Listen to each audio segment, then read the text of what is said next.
हम रीड कर रहे हैं the type of synthetic plastic. तो synthetic plastic are classified under the following heads: thermoplastic and thermosetting plastic. जो थर्मोप्लास्टिक है उसको दो टाइप में क्या किया है, डिवाइड किया है ना। जो प्लास्टिक्स हैं उसको दो टाइप में डिवाइड किया, थर्मोप्लास्टिक एंड थर्मोसेटिंग प्लास्टिक।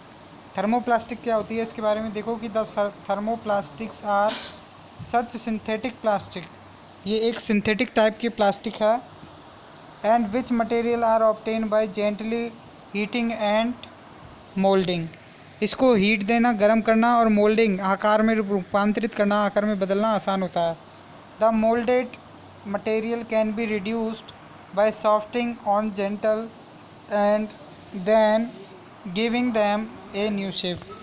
मतलब कि बात करें थर्मोसेटिंग जो प्लास्टिक्स हैं, है ना, इनमें जिन मटेरियल का यूज़ लेते हैं तो इनको हीट करने पर क्या करते हैं, मोल्ड कर देते हैं। और फिर जो मोल्डेड मटेरियल हैं उनको अपन दोबारा से यूज़ कर सकते हैं, है ना। तो ये सॉफ्टनिंग, जेंटल, हीटिंग, तो ये दोबारा से क्या हो जाते हैं, हीटिंग करने पर दोबारा से जेंटल हो जाते हैं।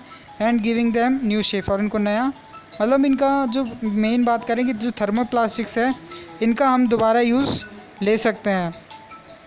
फिर इसके बाद बात आती है एग्जाम्पल की। तो थर्मोप्लास्टिक में हमारे एग्जाम्पल आते हैं polythene, polyvinyl chloride, polystyrene, nylon, terylene are example of the thermoplastics.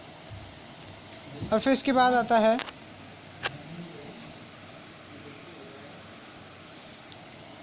Thermosetting plastic. Thermosetting plastics are such synthetic plastic in which material are obtained by gently heating and then molding.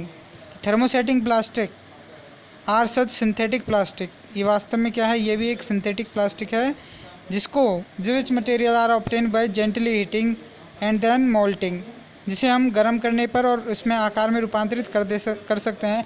लेकिन जो however material can not be remoulded, लेकिन जो material है ना plastic का उसको दोबारा से रिमोल्डेड नहीं कर सकते अपन, दोबारा गर्म करने पर नई चीज़ नहीं बना सकते हैं। तो अगेन बाय जेंटली हीटिंग, तो thus they are plastics are one time use and moulding is permanent nature.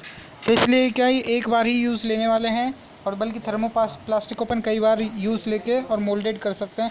ये रीमोल्डेड इनको नहीं कर सकते थर्मोसेटिंग प्लास्टिक को, एक बार ये फिक्स हो गए तो हो गए। तो फिर अपन बात करते हैं कि बेकेलाइट, एक एग्जाम्पल है bakelite, urea, formaldehyde, polyurethane, melamine are example of the thermosetting plastic. They are used for making cabinets, इनका कैबिनेट्स बनाने में यूज़ लेते हैं। And radio, television, telephone sets, water tanks, water pipes, electric switch, cups, plates, dinner sets आदि बनाने में इसका use लेते हैं। तो ये तो थी हमारी थर्मोसेटिंग और थर्मोप्लास्टिक। अब बात करते हैं अरेंजमेंट के अकॉर्डिंग। अरेंजमेंट के अकॉर्डिंग हम देखते हैं कि you already know that all plastics are polymers of simple molecules. जो और जितने भी सब प्लास्टिक्स हैं वो पॉलीमर्स हैं, सिंपल मॉलिक्यूल्स हैं, है ना। तो how arrangement of simple molecules in A polymer is not the same. लेकिन हर पॉलीमर्स में जो अरेंजमेंट है मोनोमर्स का वो सेम नहीं रहता है।